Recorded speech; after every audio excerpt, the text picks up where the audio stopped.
Welcome to the 7-day QuickBooks Challenge. It is day one, and I'm your instructor, Malaysia Hayward. So we're going to go ahead and jump right into the task for day one. But before we get started, I would like to do a quick disclaimer. As you see right here, this is a simple company. That means that everything that you see, every number, every account is 100% made up. This is not an actual account. This is not an actual company. At Hayward Financial Group, we would never compromise our integrity or the confidentiality of any of our clients. So again, this is a sample company. This is not a real company. So we have three objectives for the day, or three tasks for the day.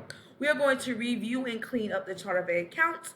We are going to update any accounts that are no longer relevant or necessary, and then we're going to consolidate any accounts where it is, if it is possible.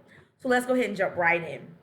So we're going to start by going to our chart of accounts, and that is, you're going to go to transaction and scroll down the chart of accounts. Now, if you want to save time, and I will say, as a bookkeeper and an accountant, I use chart of accounts quite frequently. So I always like to go into my clients' books and put this under my bookmarks. So if you check this little symbol right here, it will put chart of accounts under your bookmarks, which just pushes it to the very top of that side panel.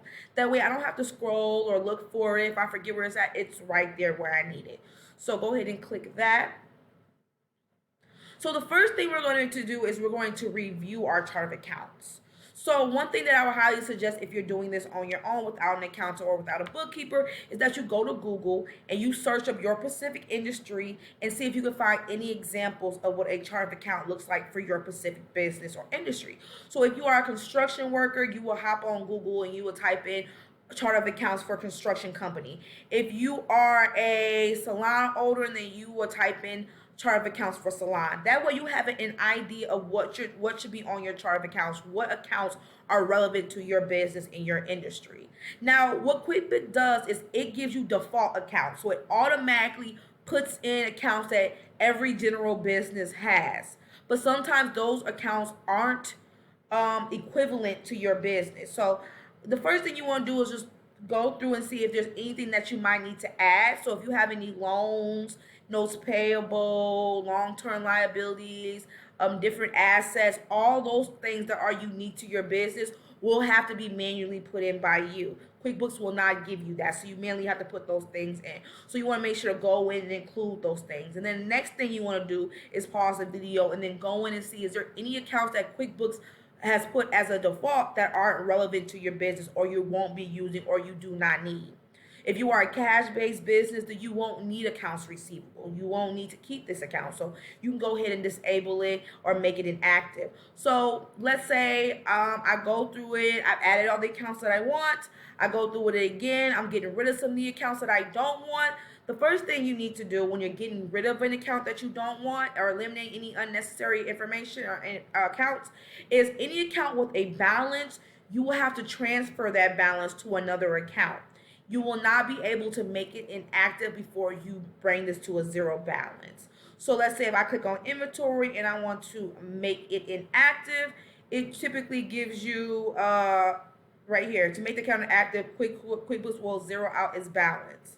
So you will have to make sure that you want to make this inactive, or all the information and transactions related to this will automatically move to some type of uncategorized account. So we're going to hit cancel for that. But if it has a zero balance, all you have to do is click make inactive. Click that. It's going to ask you, are you sure you want to make it inactive? Hit yes, make it inactive, and you will no longer see that account inside of chart of accounts. It doesn't necessarily delete the account, because if the account has been used in the past, it will still show up in the financial statements from the past, but it will have an inactive in quotes next to it. So that's very important. To keep it moving, the next thing we want to do is we want to update any accounts. So if you it's a new quarter, you've added a truck, you bought some new equipment, any of those things, go through and update your chart of accounts. Another thing that we want to do is we want to look for any uncategorized accounts. Now, what an uncategorized account is exactly what it sounds like. If you are in the bank transactions and you are categorizing your transactions, but you are not designating which account that it goes to. So if it's income, you're designated to a specific income account. If it's expense, you're designated to a specific expense account. If you're not doing that, it will automatically categorize it for you, but it will put it in uncategorized asset, uncategorized income, uncategorized expense. But you don't want anything to be in uncategorized category. Why? Because one, you don't, if it's tax deductible, you won't receive that tax deduction because uncategorized is not a tax deductible expense. So you have to make sure it's categorized correctly for informational purposes. If it's income that you made but it's uncategorized, how do you know where that money came from? As well as for tax purposes, or if you were to get audited, the government will want to know what is in this uncategorized account. So we want to make sure that if there's a balance in any of these uncategorized accounts, undeposited funds, we want to get that taken care of. Now, undeposited funds means that you went in here, you received a payment from a client, that client paid you, it hit undeposited funds, and now we're waiting for that deposit to be made to the bank or to show up in the bank transaction. Once that happens, we can then match those transactions. But if you have already went ahead and the bank transactions and categorized that bank transaction without following the proper workflow, then you will have a balance here, and you want to make sure you take care of that. So you want to make sure if this guy categorized, you need to go back and uncategorize it so that it can match this initial deposit. Moving on, duplicate accounts. That's another thing that we need to take care of today. So, for example, like I actually told you guys, QuickBooks already gives you a chart of accounts. But let's say I'm new to QuickBooks and I just get on here and I start going straight into categorizing my transactions. I'm not thinking QuickBooks has any type of charts of accounts for me. So I just go into adding stuff and I decide to add an advertising account.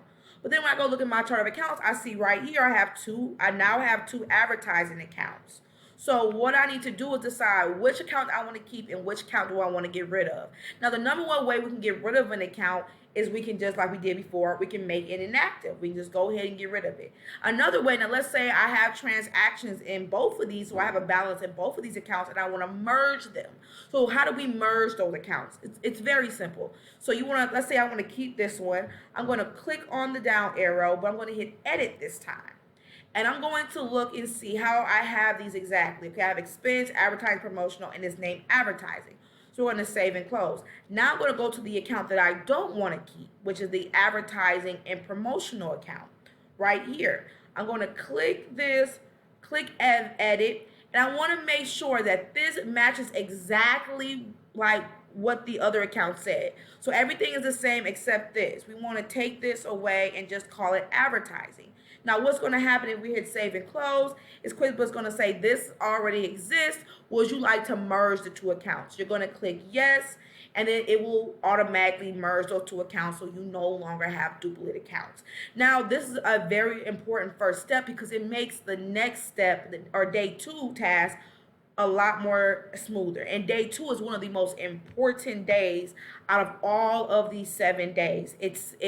This sets you up to make one of the most important days a lot smoother.